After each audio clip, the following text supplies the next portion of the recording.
Les dossiers frappe de drones à Goma prend une tournure diplomatique et politique. Que sait-on de la mort de Karine Bouizier, qui est cette Française de l'UNICEF qui a été tuée la semaine dernière, c'était le 11, le mercredi dernier, que cette dernière a été tuée. Nous le savons tous. Je l'avais dit sur Décryptage politique, elle n'était pas seule, elle était accompagnée de 3 personnes. L'identité de ces 2 personnes qui étaient jusque-là inconnues nous ont été révélées par nos sources. Alors, on en sait un peu plus de cela. Alors, jusque-là, on était dans le flou. On ne savait pas si c'était le M23 qui avait tué cette dame, qui avait utilisé ses drones pour bombarder ses domiciles ou abriter cette dame. Je le rappelle, c'est dans le quartier Imbi, c'est dans cette zone UP, dans cette zone résidentielle, que ces drones étaient utilisés pour cibler uniquement cette maison.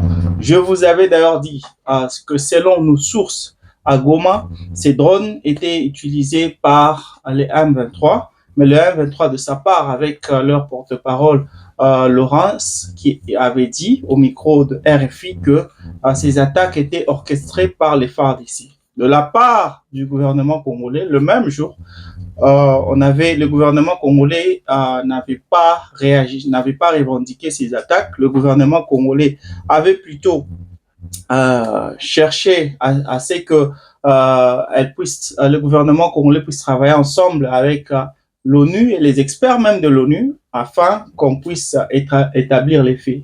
Et au moment où je suis en train de vous parler, le gouvernement congolais cherche à coopérer avec les instances internationales afin de faire une investigation qui est claire, une investigation sans parti pris qui va apporter une lumière sur la mort de Madame Karine Bouizier. Alors, on connaît un peu plus sur ce qui s'est passé. Qu'est-ce qui s'est réellement passé ce jour-là? Pourquoi on a seulement visé cette dame? Pourquoi on a seulement visé cet immeuble-là? Alors, je vais tout vous expliquer aujourd'hui sur Décryptage politique, parce que dans la plupart des cas, quand il y a des drones qui sont utilisés, on vise souvent les leaders. Vous allez vous rappeler, ce jour-là, il y a pas mal de médias qui ont parlé même de la mort de Joseph Kabila. Soi-disant, c'était lui qui était ciblé. Corneille Nangaa a aussi dit que c'était lui Nangaa, le général le général Sultan Makenga et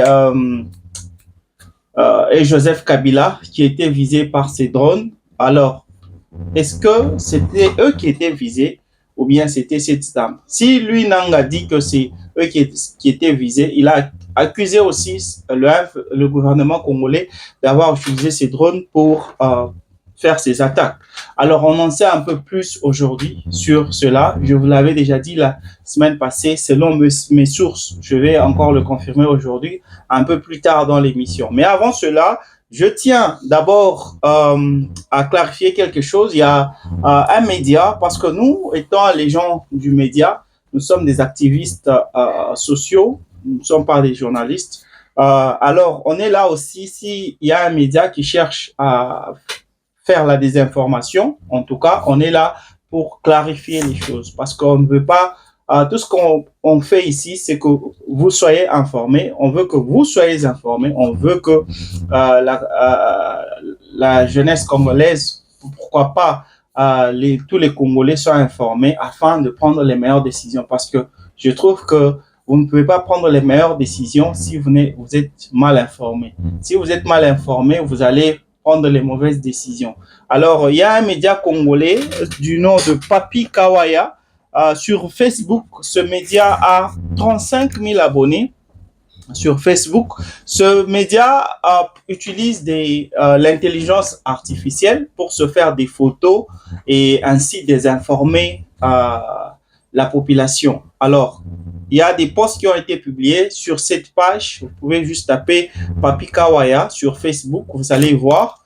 Il a publié des photos où on voit des Congolais en train de brandir des effigies de banderoles, disons, non au changement, on est fatigué, Félix Tshisekedi, non à Félix Tshisekedi. Alors, il y a eu beaucoup de réactions par rapport à ça, parce qu'il y a beaucoup, jusque-là, qui ne comprennent pas ou qui ne savent pas faire la différence entre l'intelligence artificielle et ce qui est réel. Alors, je tiens à vous dire qu'il n'y a rien de cela, parce que le poste disait, deuxième jour de marche à Kinshasa, la population dit non au changement de la Constitution. Alors, je suis là pour vous dire qu'il n'y a eu rien de cela, ni la semaine passée, ni les débuts du mois, ni depuis janvier, il n'y a pas eu de marche contre de marche contre le changement de la Constitution. Donc, ce qu'il raconte là, c'est du n'importe quoi. Ne tombez pas dans ce piège-là. Je sais qu'il y a eu un meeting de Fayoulou, là où il était en train, il parlait à ses sympathisants de la Mouka. C'est là qu'il il était en train de dire non au changement de la Constitution. Je vais d'ailleurs vous parler de ça un autre jour. Alors, c'est ça. À part ce meeting, quand on parle de marche, on voit la population qui descend dans la rue pour protester contre quelque chose. Donc, il n'y a eu rien de cela. Il n'y a rien de cela. Là, c'est juste la pure désinformation. Alors, soyez vraiment attentifs. Ne tombez pas dans ce genre de choses. Alors, je reviens sur ce que je vous ai annoncé. On parle de la mort de Karine Bouizier. Je vais vous lire d'abord le communiqué du gouvernement congolais, du ministère de Communication et Médias, qui dit le gouvernement de la République du Congo annonce l'ouverture d'une enquête judiciaire à la suite de la mort de Madame Karine Bouizier, ressortissante française et membre du personnel de l'UNICEF, ainsi que des deux autres personnes, un élément du M23 et un agent de sécurité privée. Là, ce sont les identités des deux autres personnes qui étaient jusque-là inconnues, mais qui nous ont été révélées. Donc, il y a un élément du M23 et un agent de sécurité privée. Selon les premières informations communiquées par des sources humanitaires et onusiennes, les faits se sont produits à l'aube du 11 mars dans la ville de Goma, dans l'est de la RDC. Selon les informations préliminaires disponibles, les lieux de l'incident ont été immédiatement investis par des éléments de force de défense rwandaise et du mouvement armé M23. Ces événements interviennent dans le contexte du conflit armé non international et d'un conflit international qui affecte l'est de la RDC, impliquant des groupes armés non étatiques ainsi que les forces armées rwandaises et leurs supplétifs du M23 opérant sur le territoire congolais.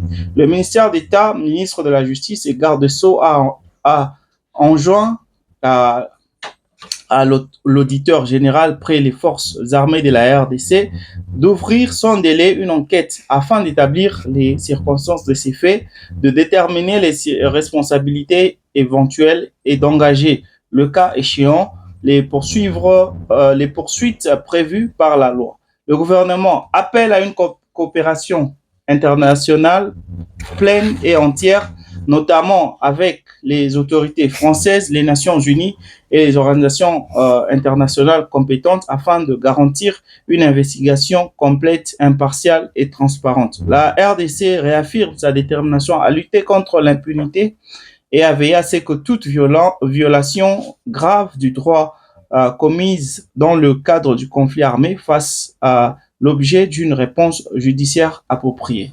Alors là, c'est le gouvernement congolais, comme vous l'avez suivi, qui s'engage à coopérer avec toutes les instances disponibles, coopération avec les instances internationales, les Américains, les Français, pour faire une investigation transparente afin que justice soit faite pour Karine Bouizier, ce qui est, je le rappelle, un personnel, un membre du personnel de l'UNICEF.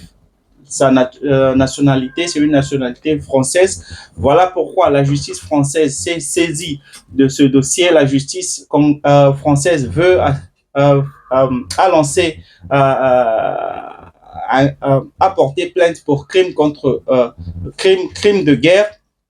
La justice française veut assez que justice soit faite. La justice française veut avoir une lumière par rapport à ce dossier. Il n'y a pas que la justice française, il y a la Belgique aussi qui a intervenu. Il y a les États-Unis parce que l'UNICEF, c'est une organisation des États-Unis qui a aussi demandé à ce que la lumière puisse être apportée. Mais nous savons tous que toutes ces institutions, que tous ces pays que j'ai cités ont des organisations internationales à l'est du pays. Ces pays sont au courant de personnes ou du groupe armé qui a utilisé ces drones. La France connaît ce qui s'est passé. La France sait que c'est le M23 qui est derrière ça. Les États-Unis savent qu'ils sont là à l'est du pays. Ils contrôlent ce qui se passe avec la MONUSCO et bien sûr le comité de surveillance du cessez-le-feu qui a déjà été installé. Alors, on connaît que c'est le M23, mais on ne peut pas le dire parce qu'on sait que si on accusait le M23, là, on parle de violation du droit international. Le M23 doit logiquement être sanctionné sévèrement. S'il faut parler même d'intervention militaire, ça doit être fait parce que là, on a touché à une humanitaire. Mais on ne veut pas parler de ça. On veut juste que le président Macron demande à ce que les gouvernements ou les partis puissent veiller au cessez-le-feu. Les Américains aussi demandent à ce qu'il y ait cessation des hostilités. Donc, vous comprenez qu'on ne veut pas vraiment attaquer le Rwanda. Alors, pourquoi je parle du Rwanda? Parce que je vous ai dit dans l'émission la semaine dernière, quand les faits ont été accomplis, je vous avais annoncé que selon mes sources à Goma, c'était le M23 qui était à la base, c'était le M23 qui avait utilisé ces drones. Alors, pourquoi avoir choisi Karine Bouizier? Pourquoi avoir choisi cet immeuble? Alors, il se peut que cette dame, toujours dans son boulot de membre du personnel de l'UNICEF, comme vous le savez, l'UNICEF, c'est une organisation américaine pour le droit de l'enfant qui protège les droits des enfants, veiller à ce que les enfants soient éduqués, soient protégés par la loi et consorts. Alors, cette femme avait des documents compromettants de la part du M23. Cette dame, là où elle était dans son boulot d'humanitaire, elle avait recueilli des documents, elle avait documenté toutes les violations des droits de l'homme envers les enfants, des droits de l'homme. Alors, elle avait tous ces documents compromettants de M23. Alors, elle avait décidé de faire le rapport parce que, étant humanitaire et surtout membre d'une grande organisation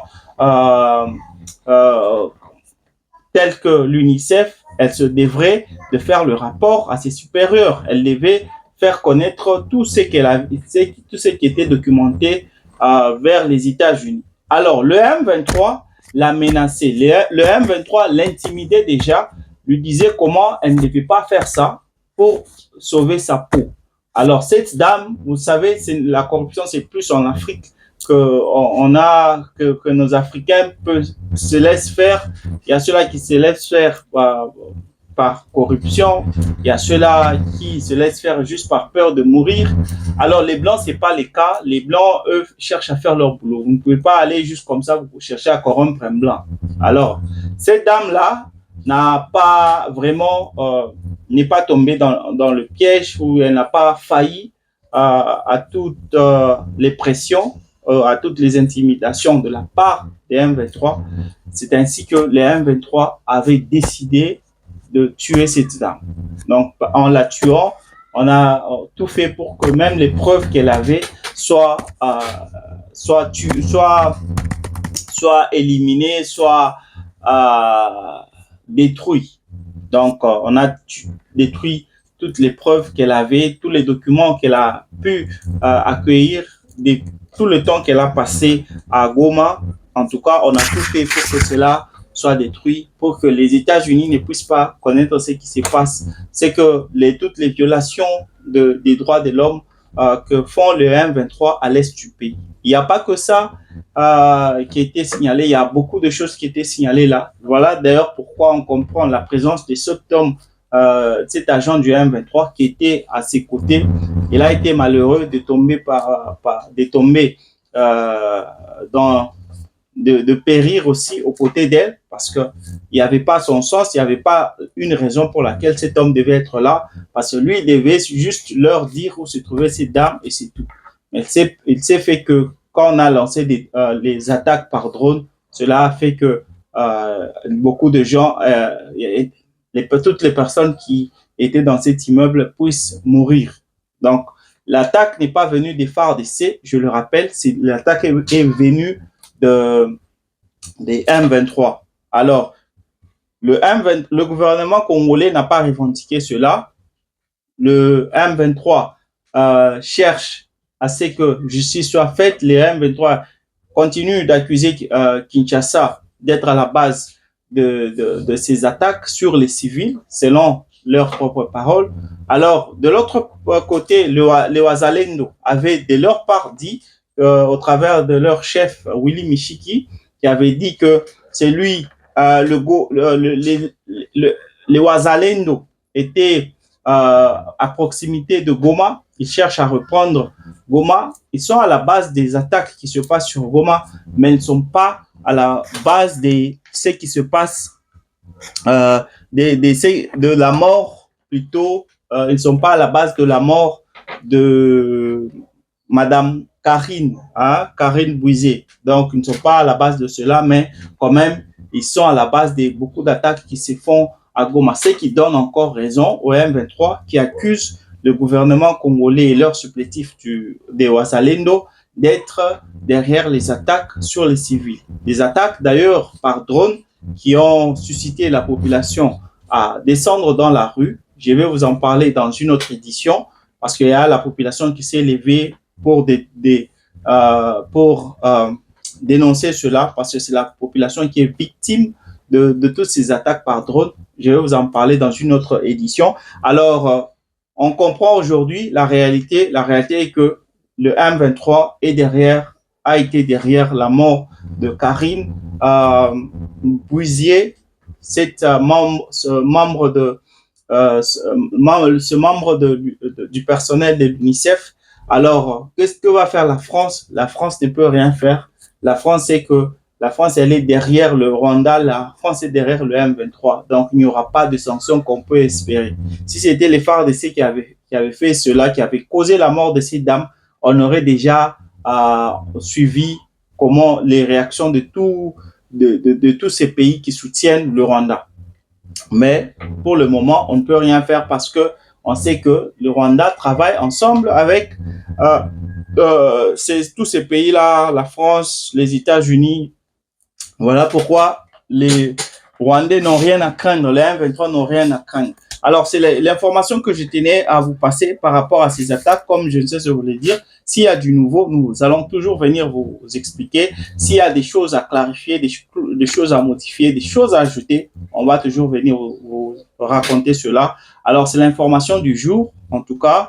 Avant de clôturer cette édition, je tiens à demander à tous ceux-là qui ne le savent pas, décryptage politique, ce n'est pas seulement sur YouTube, on est aussi sur TikTok et vous pouvez juste taper étoile Inès TV. Vous allez voir ça sur TikTok. Il y a beaucoup d'émissions que nous passons en exclusivité seulement sur TikTok. On n'est pas que sur TikTok, on est aussi sur Facebook. Tapez juste étoile Inès TV / YouTube channel. Vous allez voir, il y a déjà plus de 21 000 abonnés là-bas sur YouTube, sur Facebook plutôt. On est aussi sur Instagram. Donc, abonnez-vous sur toutes les plateformes pour ne rien rater. En tout cas, la dame que vous voyez ici, c'est une dame qui donne qui vous informe, qui vous bombarde de toutes sortes d'informations, que ce soit sur les artistes musiciens, les artistes païens, tout ce qui se passe, tout ce qui est à l'actualité. En tout cas, vous n'allez jamais manquer d'informations juste en restant connecté sur notre plateforme. Alors, merci d'avoir été des nôtres. Moi, je suis votre humble serviteur Francis. Je vous retrouve demain avec la même force, la même énergie. Bye.